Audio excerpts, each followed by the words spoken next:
I'm the Relentless Rebel, and I'm back after about a 7 or 8 month hiatus, but you will be seeing me making guest appearances on other channels from other YouTubers around the Louisiana area, so stay tuned. You'll be catching a lot more of me soon.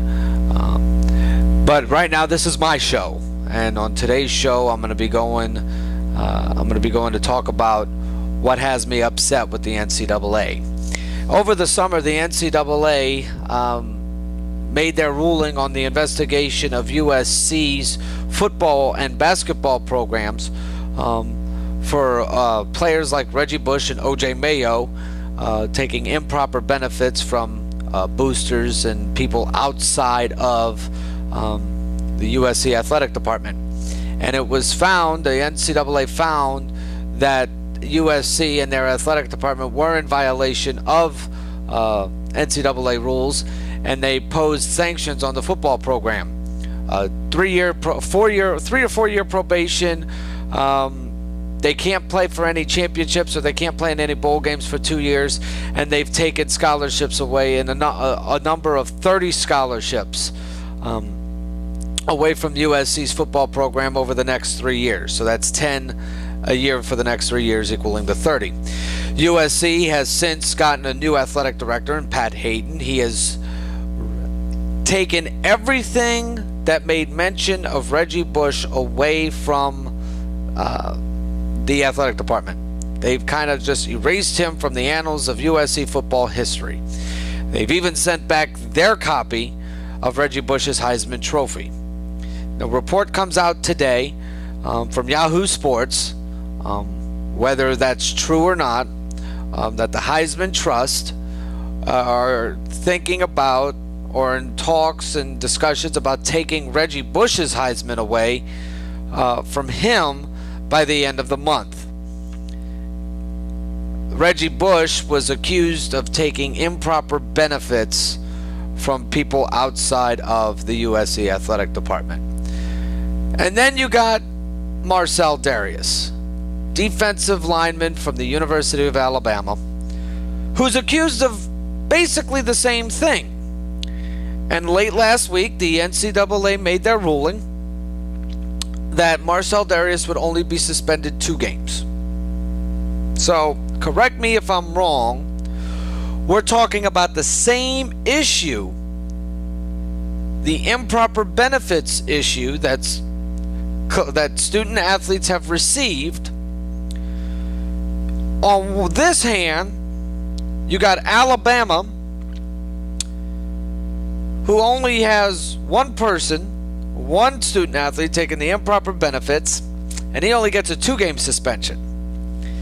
But then on this hand, you got USC and Reggie Bush, who also took improper benefits, but they got punished more severely than Alabama did. But correct me if I'm wrong.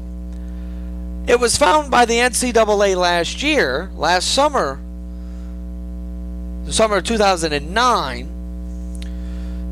that there was a whole textbook scandal from the entire athletic department at Alabama, and sanctions were posed there, and Alabama was under two-year probation, and other sanctions to go along with that. But for some reason, the Marcell Dareus incident is not a violation of their probation. And if it is, we haven't heard anything from the national media about that. So one begs to wonder, and this is purely speculation, what really is going on behind the scenes between the University of Alabama and the NCAA. I'll throw another issue out there. Jeremiah Masoli. Now, what I'm about to say here has nothing to do with Ole Miss losing to Jacksonville State over the weekend, which in my opinion was shocking and embarrassing, as I am an Ole Miss alum, a proud Ole Miss alum. Embarrassing and shocking are both understatements for what happened over the weekend, but that's another story, and I'm moving on from that. Jeremiah Masoli, of course, was kicked off of Oregon's football program, finished school at Oregon, received his degree in 3 years, and then transferred to to Ole Miss to play out the remainder of his eligibility, which is only 1 year. He applies to school, gets in to a graduate program, and is eligible to play immediately because he has enrolled in a graduate program that is not offered at the University of Oregon. So with that rule in place through the NCAA, he can play immediately. The only caveat to that is he had to apply for a non-resident waiver, which last Tuesday he was not granted by the NCAA. So while we're waiting for Ole Miss to appeal and we're waiting for the ruling of the appeal, Masoli is now under the impression that he cannot play at all this season. So Jeremiah Masoli cannot play at all this season. Now granted, this is before the ruling of the appeal, which ultimately granted Masoli's waiver. But prior to that, as we were waiting for the waiver waiting for the ruling of the appeal that didn't come down till Friday, Jeremiah Masoli was under the impression that he would not be able to play at all this season. So he's practically suspended for an entire season for following the rules and the process that he needs to follow in order for him to play. Marcell Dareus does something very, very wrong, or is at least accused of doing something very, very wrong, and he only gets a 2-game suspension. There is something definitely wrong with this picture. There is inconsistency that we haven't seen in the NCAA for quite some time, and something needs to happen there. I believe something needs to get fixed. There needs to be some sort of consistency. The Marcell Dareus issue goes hand in hand with some players at the University of North Carolina in their football program for the same improper benefits for attending the same party that an agent threw in Miami, all expenses paid for these student athletes. We don't know how long those players are going to be suspended for at North Carolina.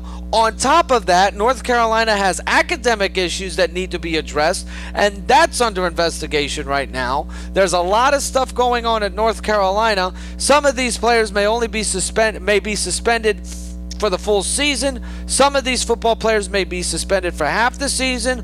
All the while, we know the ruling for Marcell Dareus at Alabama. It's only a 2-game suspension, and Coach Nick Saban has decided not to appeal that suspension. Something is definitely afoot, and I think it needs to be addressed by the national media on the inconsistencies of the NCAA. I think that, and I have not seen one report, and I'm sure there's one out there, but I haven't seen one report addressing the inconsistencies at the NCAA. And I, for one, along with many other fans across the country that is watching what's going on here, especially down here in the Southeast where football is king, there needs to be something addressed about this, because I, for one, think there's a lot of inconsistencies here. There's a lot of speculation. There's a lot of conspiracy theories going on with this, but I'm not about to get into that because I don't want to be the one that, throws that out there. So for the time being, I'll keep you updated on that. Plus, I'll be on periodically. I'll have this show periodically throughout the months and throughout the weeks and months to come. For now, I'm the Relentless Rebel, and I'll be seeing you down the road.